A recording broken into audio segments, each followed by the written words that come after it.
Punto de impacto. ¿Qué tal? Nos encontramos ya en este miércoles 29 de abril del presente año 2026. Aquí un diálogo frontal que tenemos con el reconocido abogado, jurista, el abogado Valerio Estacio Valencia, magíster en lo que tiene que ver temas constitucionales. Mi querido Valerio, bienvenido y gracias. Queremos definir un poquito esta polémica que se ha generado con lo que tiene que ver, han borrado del mapa electoral a dos partidos o movimientos políticos, en este caso Construye y Unidad Popular. En ese sentido, la polémica en el tema jurídico, ¿no? En el tema político, queremos saber si se han violentado lo que tiene que ver el Código de la Democracia, la propia Constitución, por parte de los señores consejeros, en este caso la propia presidenta del Consejo Nacional Electoral, Diana Atamaín. ¿Cuál es tu perspectiva en ese caso, Valerio? Gracias, Carlos. Buenos días a todos nuestros amigos que nos ven por este medio. Mira, el tema es bastante profundo. Pero cuando vamos a este tipo de resoluciones, lo primero que hay que realizar es el análisis de la resolución. Correcto.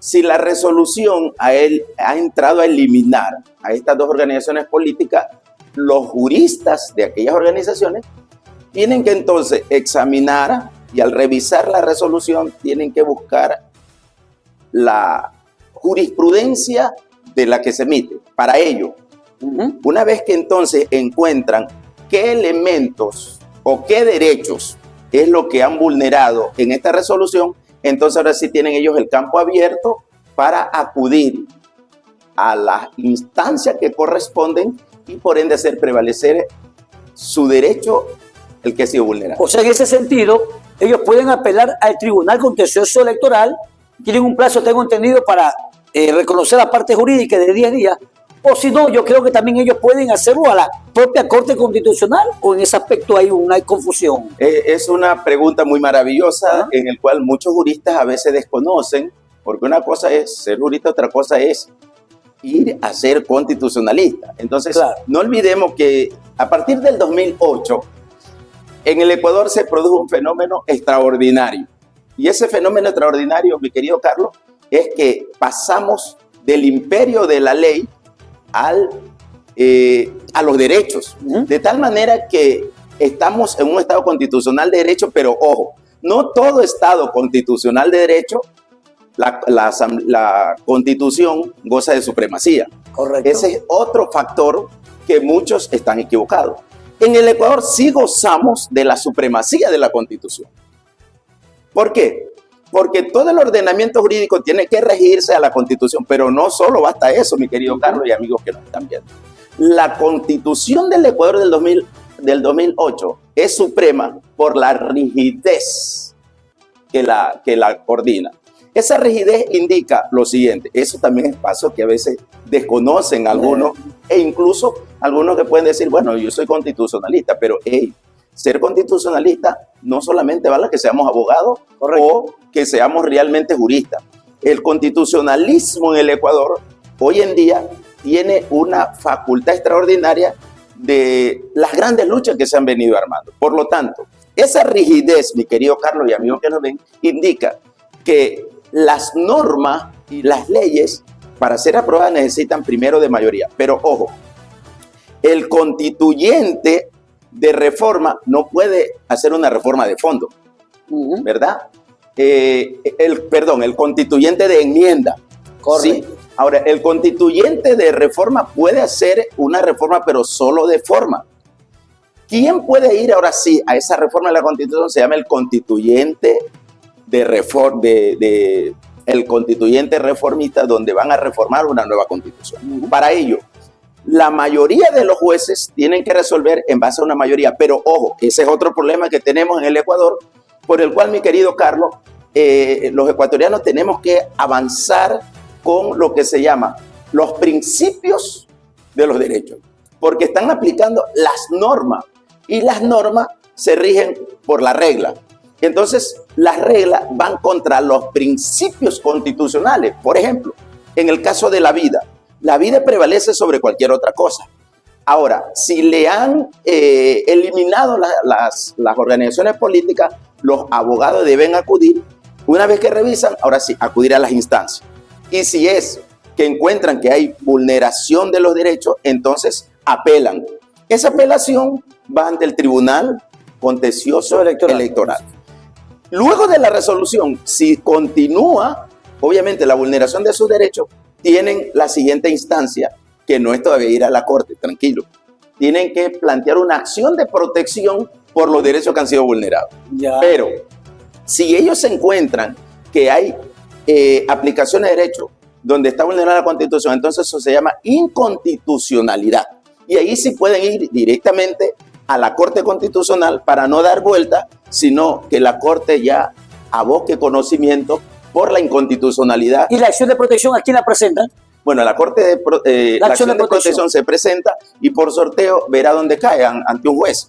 El juez, una vez que resuelve, entonces sigue el jurista analizando si le resolvió favorablemente. Correcto. O se siguen vulnerando qué derechos, y en base a eso hay que ser, en esto hay que ser preciso. Por eso es que a veces dicen que la Corte no resuelve, sí, pero es que tienen que seguir el paso correspondiente, y para ello tienen que ser precisos, indicando cuál es el derecho que ha sido vulnerado de acuerdo a lo que garantiza la Constitución. Con razón, en ese sentido, ya para concluir, estamos en esta visita haciendo un preámbulo corto sobre lo que tiene que ver el adelanto de elecciones para noviembre de este año 2026, cuando debería ser 14 de febrero del 2027. La señora Diana Tamaín adelanta elecciones proveyendo que va a venir un fenómeno del niño, ¿no?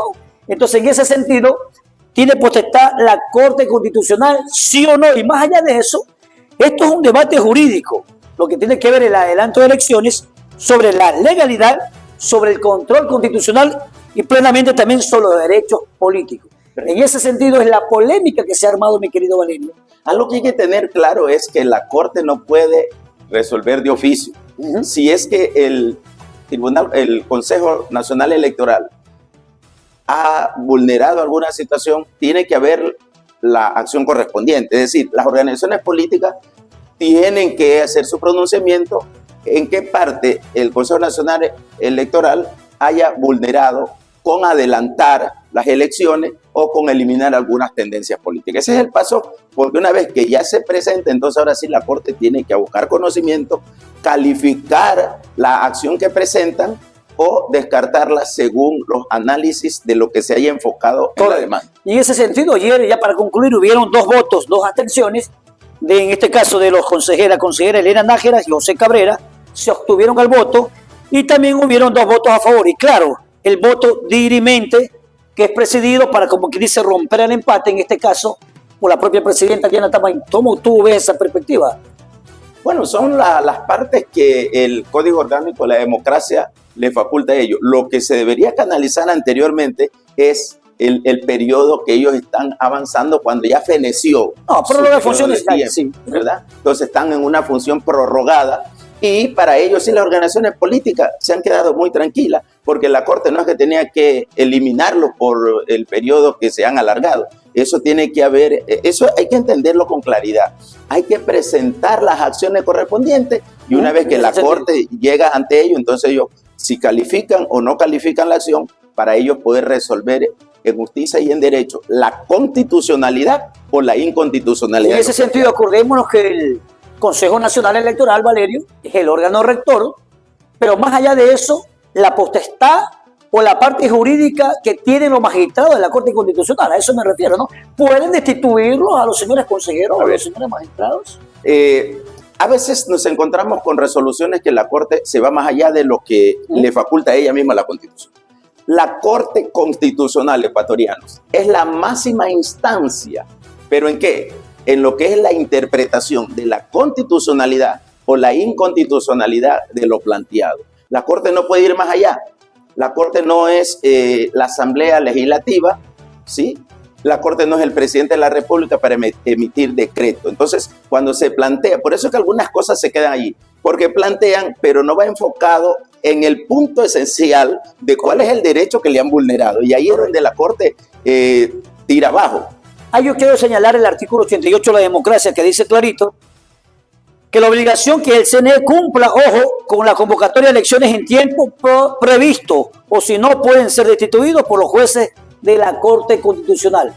según el artículo 88 del Código de la Democracia. Sí, pero vuelvo y lo digo, tienen que plantearlo, no es de oficio. Correcto. Que, por ejemplo, en fiscalía, cuando es un caso de violación, no necesita, obviamente, que el perjudicado siga acusando. No, ahí va de oficio.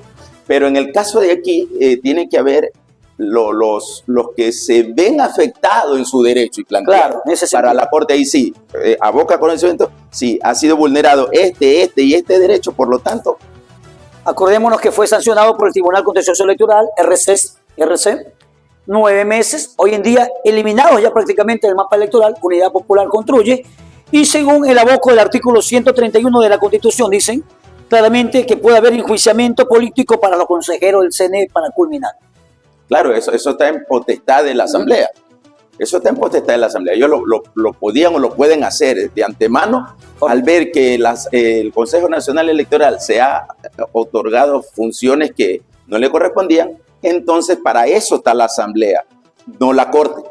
La Asamblea Legislativa, entonces, cumplir su rol para lo que están facultados. Bueno, queremos agradecerle, estamos haciendo un preámbulo técnico y muy comunicacional en lo que se refiere al tema de la Constitución, el Código de la Democracia y la parte técnica, cómo se ha manejado, y la parte jurídica por parte de los consejeros del CNE, en este caso, de su presidenta Diana Tamaín, en lo que corresponde a adelantar las elecciones seccionales para el próximo 29 de noviembre de este año 2026, no para el 14 de febrero del 2027 como debería de ser. Gracias, Valerio.